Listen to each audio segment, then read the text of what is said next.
Oi gente, tudo bem com vocês? Eu espero que vocês estejam bem. Eu já aviso que o vídeo de hoje talvez dê uma boa chacoalhada em vocês, mas é uma chacoalhada boa. Continua aqui, confia em mim e vamos lá. E eu quero começar lendo uma parte do Salmo 50 que diz assim: Mas ao ímpio Deus diz: Que direito você tem de recitar as minhas leis ou de ficar repetindo a minha aliança? Pois você odeia a minha disciplina e dá as costas às minhas palavras. Quando a Bíblia fala dos ímpios, ela está se referindo àquelas pessoas que vivem de forma oposta à vontade de Deus. E um cristão de verdade, ele não é definido por aquilo que ele fala, por aquilo que sai da sua boca, e sim pelas suas atitudes, pela forma como ele vive. E é por isso que eu trouxe aqui esse trecho de Salmo 50 pra gente começar, que fala: Que direito você tem de recitar as minhas leis, ou de ficar repetindo a minha aliança, pois você odeia a minha disciplina e dá as costas às minhas palavras. O que eu quero trazer para vocês é que quantas pessoas hoje em dia se dizem cristãs, mas estão sendo como os ímpios, que falam sobre as leis do Senhor, que enchem a boca para falar sobre as leis do Senhor, mas ao mesmo tempo está rejeitando a disciplina de Deus, pois não está sendo fiel à sua palavra, não está sendo fiel a isso aqui, ó, a isso aqui, que dizem acreditar.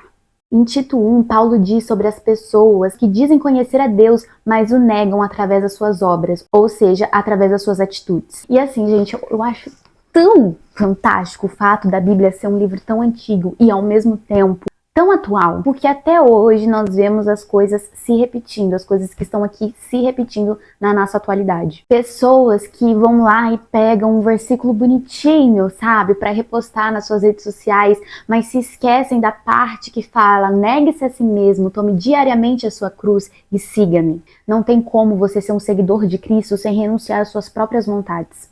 A maioria das pessoas hoje em dia, elas só querem ficar com a parte boa do evangelho. Elas querem a parte que diz: te darei vida e vida em abundância, mas se esquecem da parte do evangelho que diz: qualquer um de vocês que não renunciar a tudo que possui não podem ser meus discípulos. O evangelho, ele é muito mais do que uma frase motivacional. É uma vida dedicada a ele. Uma vez eu estava no culto e o pastor falou a seguinte frase: se vocês acham que basta crer em Cristo para ser salvo, então você está me dizendo que até os demônios serão salvos. Eu achei isso um ponto muito interessante da gente refletir. Para que nossa vida possa de fato ser transformada pelo Evangelho, nós também precisamos buscar a parte que incomoda. Porque é na parte que incomoda, é na parte que acontece na nossa vida que acontece a verdadeira transformação e a verdadeira salvação. Para que a nossa vida possa realmente ser transformada pelo Evangelho, nós precisamos buscar também a parte que incomoda, e não só a parte que são flores e tudo lindo. Na parte que contesta a nossa vida, que nós percebemos o quão distante da vontade de Deus nós estávamos caminhando.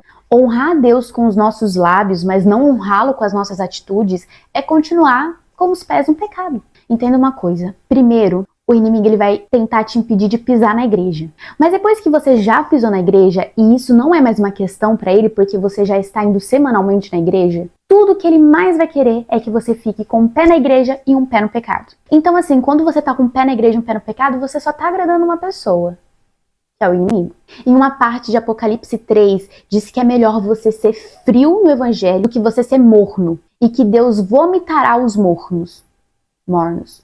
Os mornos ou os mornos? Ou seja, antes uma pessoa que está completamente afastada do que aquela pessoa que está com um pé no evangelho e um pé no pecado. Uma frase que me pegou muito no início da minha conversão, no início da minha caminhada, é que não existe ficar em cima do muro com Deus. Ou é tudo ou é nada. Eu tenho propriedade de falar isso porque eu era essa pessoa. Eu era a pessoa que queria continuar indo para a igreja e continuar vivendo a vida que eu vivia, sem mudar nada. Só que o mais contraditório disso tudo é que eu via pessoas tendo um nível de intimidade maravilhoso com Deus, via pessoas vivendo o sobrenatural com Deus, vivendo o céu na terra, e eu queria aquilo para mim. Só que continuando do jeito que eu estava. Até que eu acordei, né, uma venda foi removida dos meus olhos e eu entendi que para ter a vida que eu queria com Deus, eu tinha 100% acesso. Eu só precisava de uma coisa: renunciar muita coisa da vida que eu tinha. E eu vou te falar, foi a melhor decisão que eu já tomei na minha vida.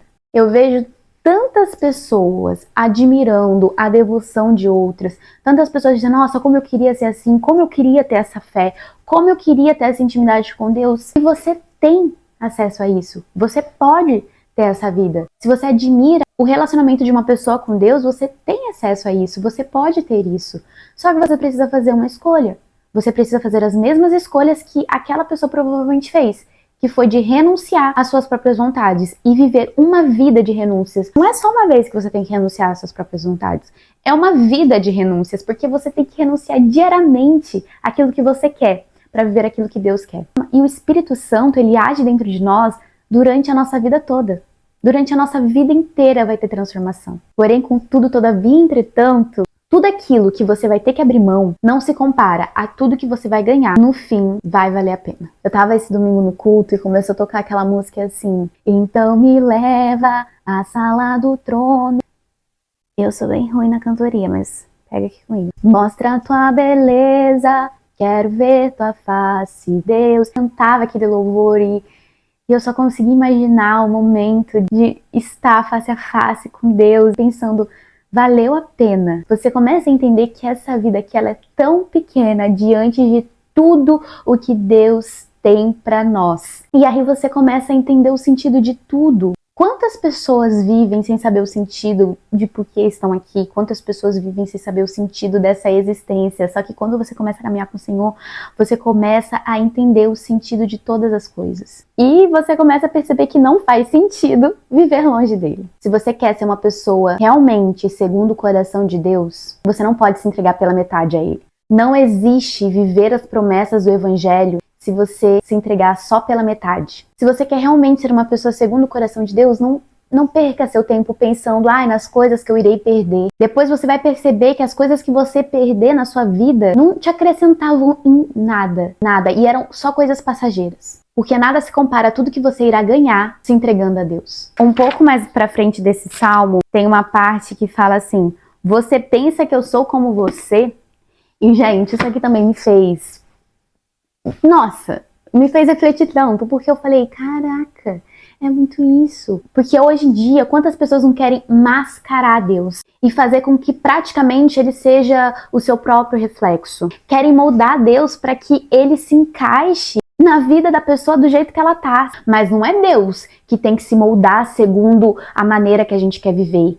E sim, nós que temos que se moldar segundo o coração de Deus. Aquele famoso acreditar na sua própria verdade, né? Quem nunca ouviu falar nisso? Eu mesma já até falei essa frase. Hoje em dia eu retiro o que eu disse completamente. Só que a palavra é muito clara em dizer que Deus é o caminho, a verdade e a vida. Não existe isso de nossa própria verdade. Só existe um caminho e só existe uma verdade. Gente, deixando muito claro que tudo isso que eu estou falando são para as pessoas que se dizem cristãs, mas agem de forma oposta à própria palavra de Deus. Independente do que você acredita, eu respeito. Só que esse canal é um canal cristão que eu criei para me comunicar com as pessoas cristãs, ok? Ponto, é isso. Enfim, galera, eu finalizo o vídeo por aqui. Eu espero que esse vídeo tenha iluminado seus pensamentos, te ajudado de alguma forma. E se te ajudou, eu peço para que você deixe aqui o seu like, se inscreva no meu canal. Isso vai me ajudar muito.